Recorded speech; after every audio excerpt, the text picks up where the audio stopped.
British Council has been in Nigeria since 1944, which is more than 75 years ago.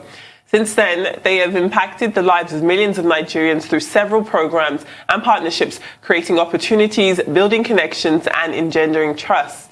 From supporting Nigeria's first sexual assault referral centre to the NLNG British Council Postgraduate Scholarship, the British Council has done many things. Well, joining us to speak on these projects and the next 75 years is Stephen Forbes, who is the Director of Operations at the British Council. Thank you very much for joining us, Stephen. We appreciate your time. If we were to begin looking at that 75-year legacy, what do you think has been the biggest achievement of the Council up until this point? Well, it's interesting. A lot of people, when they look at the British Council, try and pick up on a particular event and look at, so what's the achievement in that particular event. I think for us in the British Council, what we're most proud of over the past 75 years in Nigeria is the fact that we've worked with Nigerians. So throughout our history, we've been very close to a lot of Nigerian individuals, a lot of Nigerian institutions, and part of our aim is to help individuals to reach their potential. And that's really been kind of what's driven us, and it's really our biggest achievement, I think, over the course of the years. Okay, not one particular, you're not talking about one particular outstanding, burgeoning achievement. You're talking holistically. Exactly. I mean, if you were to start looking at individual achievements, then the sexual referral centres that you referred to just now. I was actually going to come to that. The Mirabel Centre, Nigeria's first sexual assault referral centre, which you established with your support, which was established with your support in 2013. Well, would you say is really a child of necessity with the current trend of rapes, of sexual assaults, and even murder going on in the country presently? Well, I think what's going on presently is showing that our work is not done. But it wasn't, just to correct you slightly, it wasn't us who set it up. It was us working with a really remarkable woman called Itoro Eze Anabi, who set it up, and we helped her. So we provided her with access to experts in the UK who'd done this elsewhere in the world and in the UK, and she got the ideas from that and then applied it to the Nigeria situation. So that was done in 2013, and since then we've set up a number of other sexual referral centres with funds, for example, from the European Union, and those have expanded across the country. But what's quite clear is two things. One is that our work's not finished, and secondly, that this responds to the results of sexual assault.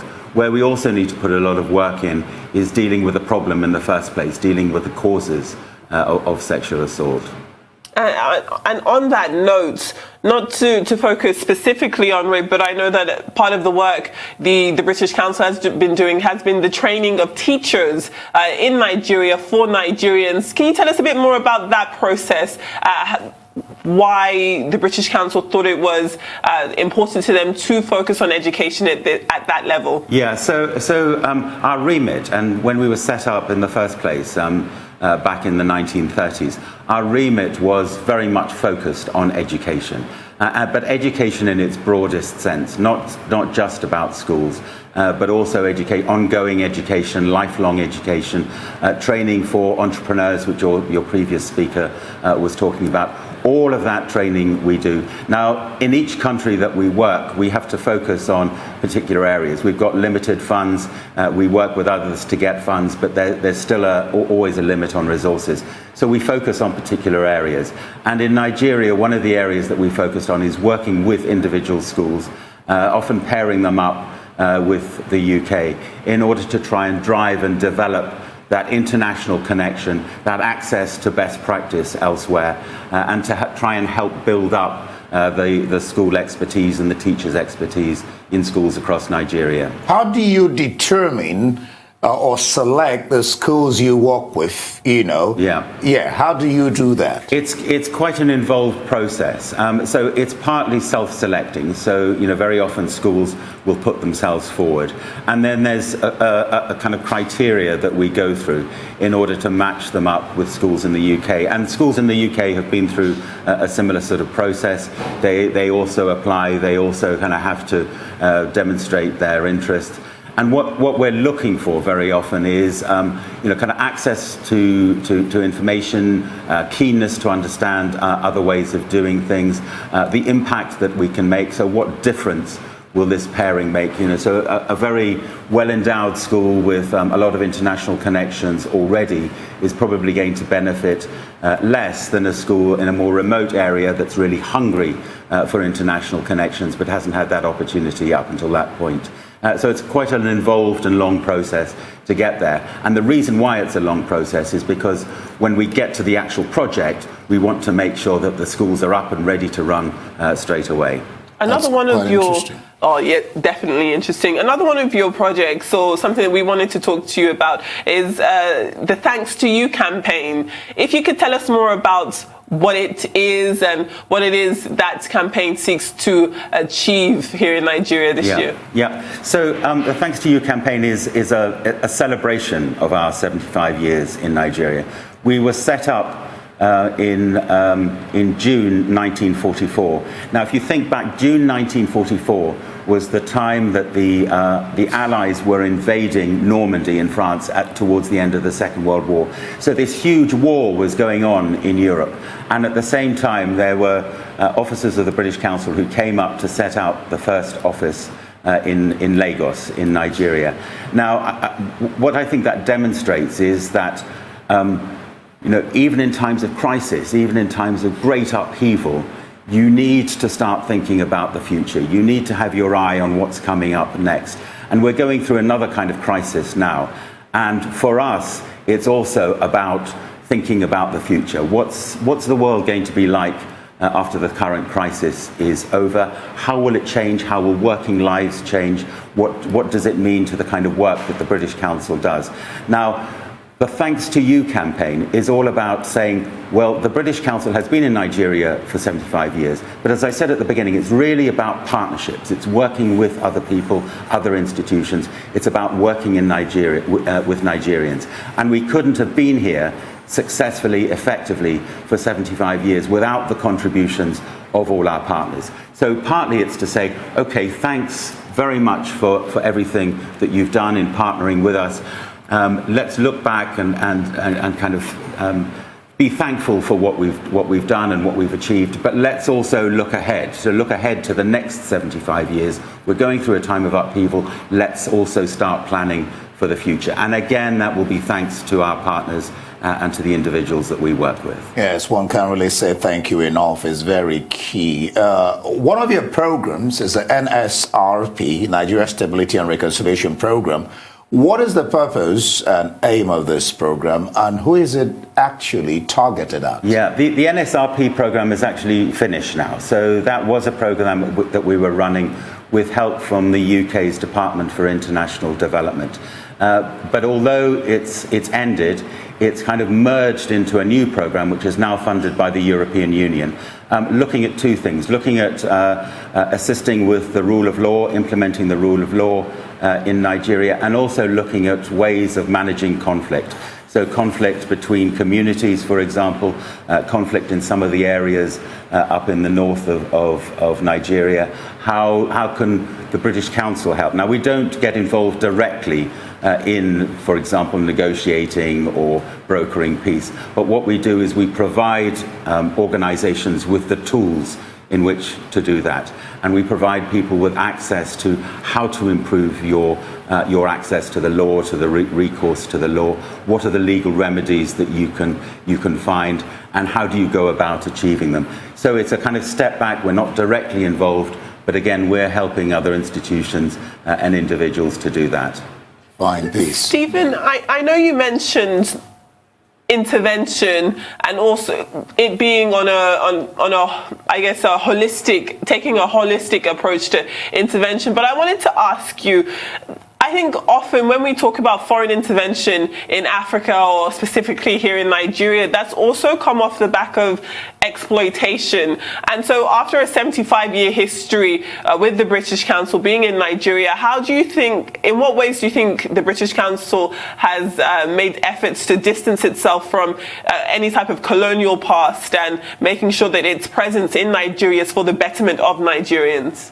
Yeah, I mean, that's a very interesting point, because when you think back to the time that we set up, Nigeria was still a colony at that time. But I think my forebears in the British Council actually had in mind at that time, well, what's going to come afterwards. Now, of course, the debate that that's arisen in the UK is very pertinent to the question that you've just asked, because I think as a nation, we're now going through this self-reflection about, what does our colonial history mean to us? What does it mean for our interactions with others? How do we get past that and work towards the future? What are the unconscious biases that we have? So all of that is being addressed by the population in the UK at the moment, sparked very much by the killing of George Floyd in the States, but also looking at some of the things that have happened in the UK. And we're not excluded from that. The British Council, although we've been very much engaged, and we're a very outward-looking organisation, and we like to think that we reinvent ourselves frequently. Nevertheless, we are rooted in the UK, and we also need to reflect on our own history and our own country's history, and make sure that our own unconscious biases are not there. So we do that fairly regularly. We have a very extensive programme, which has been in place not just recently, but for a number of decades, looking at our equality, diversity and inclusion objectives.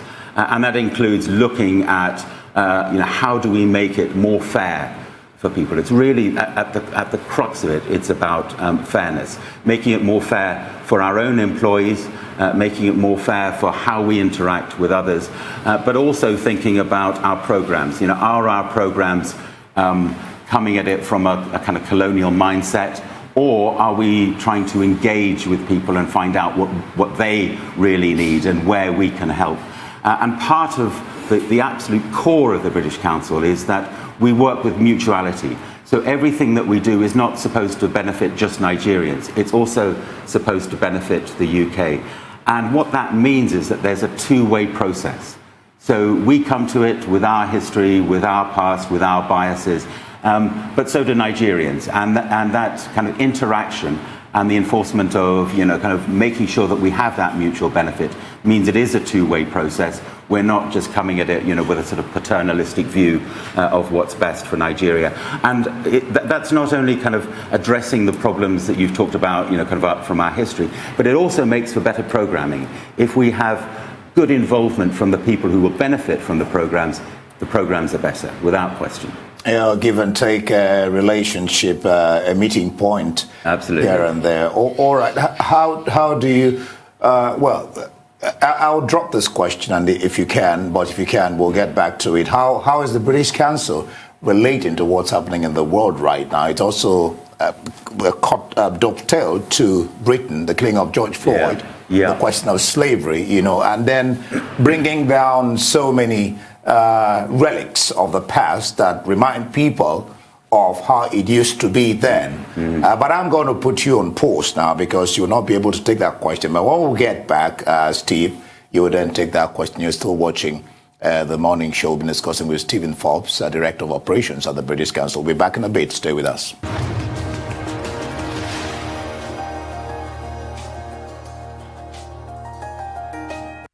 All right, it's still the morning show. And in case you're joining us, Stephen Forbes, Director of Operations of the British Council, as they celebrate 75 years in Nigeria. So, Steve, I don't know whether you remember the question. I do. You were asking me about how the British Council is relating to the international events. Yeah, go ahead. So there's the killing of George Floyd, which I referenced earlier, and there's also recently been a number of protests in the UK, including recently the dismantling of a statue in Bristol and throwing of a former slave trader from the 18th century and throwing it into the harbour. Yeah. So how does the British Council relate to all of that? Well, the first thing to say is that we're not a political organisation, so we don't take a political stance on anything. But our job is to encourage debate and discussion, and to give people the tools to have that debate, at a high level. So we enable people to talk about their views. We enable politicians. We enable that discourse to happen.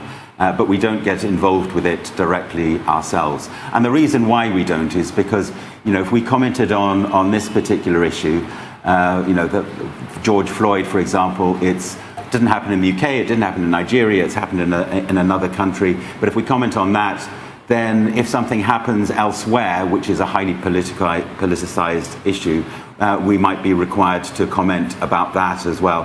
And that's not helpful to the objectives that we want to achieve, which is to provide other people with a platform to share and to exchange their views.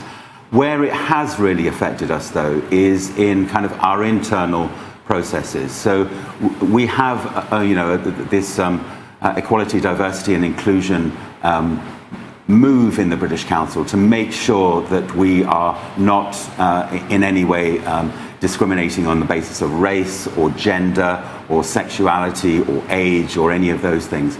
And we've been quite proud of that. We've thought, it's worked pretty well. We're very comfortable with discussing these issues. We're very happy with how it's impacted on the organisation. But what the recent debate has shown to us is that we haven't done nearly enough.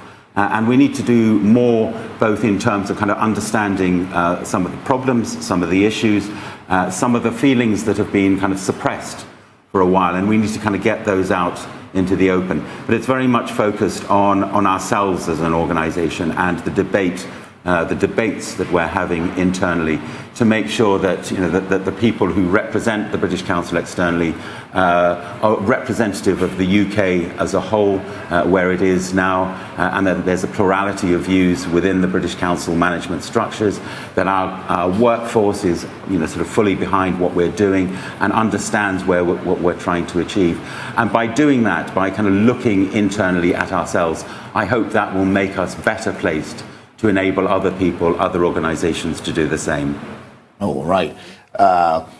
Let's discuss the role or before I go to that, let's talk about this final quiz, you call it, and the 75 stories that people are engaged with, 75 stories, 75 years, and what sort of prizes were won by the participants? So there are a range of prizes relating to virtual, sort of virtual reality. We opened up our new office in Abuja. So we combined our 75th anniversary celebration in Abuja with the opening of a new office. And as part of that, and it's a fantastic building for anyone who's in Abuja. It's wonderful to visit, very modern. And as part of that, we wanted to sort of show some of the latest technology that we use. And so we had a virtual review of the British Council's history in Nigeria. So you could visit different rooms and see the British Council in different stages of its history in Nigeria. And rather than just giving away those virtual screens at the end, we made them, we turned them into a prize for the 75th anniversary celebrations. Oh, that's lovely. Well, I think it's no secret to any of us that Nigeria has a rich and diverse cultural identity, especially when it comes to arts and culture. So, Stephen, I wanted to ask you what type of involvement the British Council has had in Nigeria's arts and music scene. We were able to see that you produced a video with MI and other Nigerian musical collectives like Chocolate City. So tell us more about that process. So, again, our arts program is not about bringing out wonderful UK art and displaying it to Nigerians. It's very much a two-way process. So we want to be involved with Nigerian artists. And we have a range of programs to enable that to happen. What struck us a few years ago is that although there are some really fantastically creative people in Nigeria, very often the spaces for displaying that creativity are lacking. And particularly we noticed in theatres. So that, theatres are very expensive, they take a lot of money, and there's not a lot of theatres around. So a few years ago, just to give you one example of the kind of programs that we do, we set up in conjunction with partners in Lagos, the Lagos Theatre Festival. And the idea was that it didn't have to be kind of in very expensive sound acoustic theatres built specially for the purpose. It could be anywhere. It could be in school halls, it could be out in the park, it could be in gymnasiums or wherever. And we set up the Lagos Theatre Festival in order to try and bring more theatre to the people, which is where it started. Theatre started by very much a sort of engagement with crowds at marketplaces. And we wanted to bring that back. So we set that up. That was in 2013, and then last year we withdrew from the process. So it's developed over the years. It's now become an internationally recognised a festival. Get people coming to it from all over the world. But the British Council, we feel, has done our job. So now it's we're letting it run on its own 2 feet. A board has been set up. And it's been taken forward by a combination of Nigerians and UK personnel on the board. So that's the kind of work that we do. Not so much doing the art ourselves, but bringing people together to enable artistic endeavours to continue and creating that platform for it to be built forward. Steve, what role is the British Council playing to help resourceful Nigerians? Sami talked about that earlier, how resourceful Nigerians are. I mean, in the music industry, they're doing quite wonderfully well, but not just entertainment. What's your role? What role are you playing in helping resourceful Nigerians harness their talents towards fulfilling career dreams? Yeah. So we've got a young entrepreneurs program, which we have set up in order to help entrepreneurs to develop their talents. Now, if you set up a new company, as your previous speaker was talking about, it's really tough. You need mentorship, you need a lot of practical skills that go along with also your creative skills. You need some advice, and the program that we've set up has enabled that to happen. So we provide those kind of courses for young entrepreneurs. And we also provide them with access to mentors, particularly mentors from the UK, who've been through that process, who know the pain, who know the difficulty, and who've overcome those challenges, so that they can provide that kind of advice to young entrepreneurs as they go forward. What I would say, though, is that although that skill very often people feel they don't have, they are fantastically creative in Nigeria, particularly in the fields of fashion and film and some of the kind of visual arts. And we feel that there's a lot of benefit. I talked about this mutual benefit thing, that we feel that there's a lot of benefit that can go back to the UK as well. So, showcasing the music of Nigeria doesn't just help Nigerians, it also enriches the musical experience in the UK.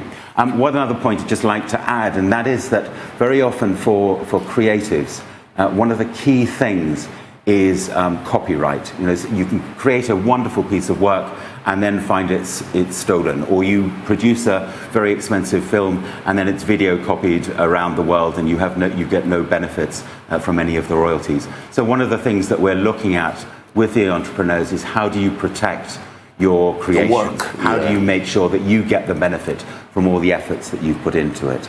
Yes, Steve, you've been in Nigeria for quite a while now. Absolutely. We wouldn't go without letting you tell us, what have you, I don't know how many years, what have you loved most about Nigerians? The food? Do you eat amala? Have you eaten amala? I have, and everyone asks me about the food, and I love it, but that's not the thing that's stood out for me most of all.